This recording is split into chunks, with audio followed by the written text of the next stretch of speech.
Hi everyone! Thank you so much for joining us in this exciting episode.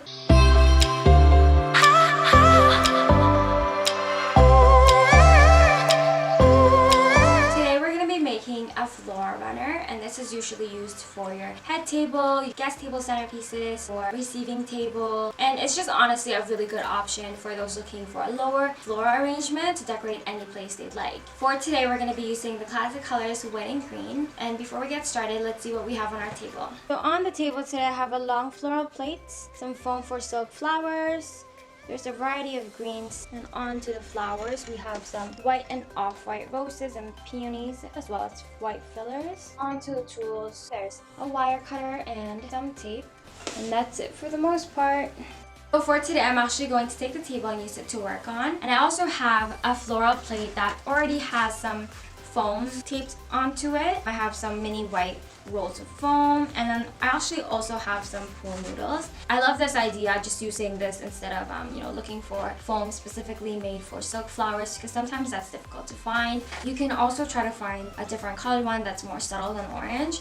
In my case, we will be completely covering the entire plate, so should be no problem. And again, these noodles are usually not that hard to find, especially during the summertime. So I hope this is a good alternative for those who are having a difficult time finding any foam specifically for silk flowers. So to get started, make sure you have your foam taped to your plate. By looking at the inspiration image, you can kind of tell that the flowers are sitting on like a bed of greenery rather than the greenery being incorporated within the floral runner. So we're going to go ahead and take some greens. We're going to just put them on their side.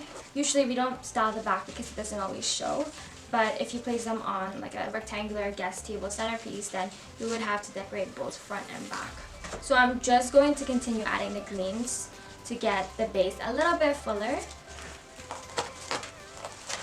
Make sure that you do stick some facing downwards so that you have more greens covering the plate.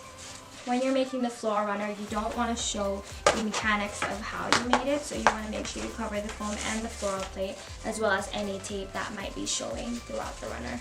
If you have a long stem like this one, you can always use it to cover the foam. So you can place it on the side, somewhere where it will be covered anyways. But the good part about this is that if you put the flowers outwards, then at least you have a little bit of green in the background, and it would require you to use less flowers to cover the rest of the foam. When you feel like you have a good starting point with the greenery as a base, you can go ahead and start adding your white flowers.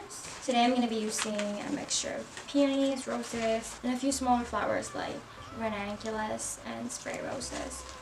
So I also have some hydrangeas to use at the back of the runner.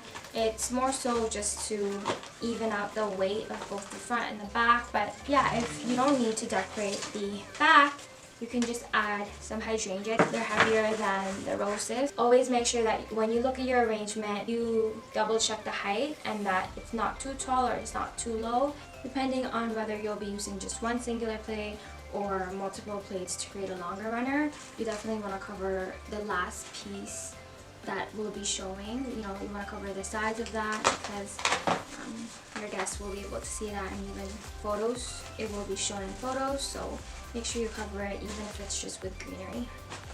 I also saw that the inspo image actually had some orchids incorporated in the runner, so I went ahead and grabbed some orchids. So at this point, I am kind of happy with the shape of my floral runner. It's similar to the inspo picture, and just like the picture, they had some orchids and they kind of just draped it over the entire runner, so it did in a way stick out.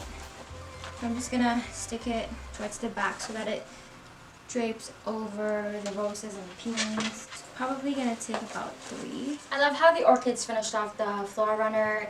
Because it has a brighter white than the rest of the flowers, it just made the overall look brighter and fresher, and it's just simply elegant. So this is the final look, and you are welcome to add more greenery on the bottom or even incorporate them within the flowers if you'd like, depending on the style of your event. But anyways, I hope you guys enjoyed this tutorial, and we'll see you in the next episode.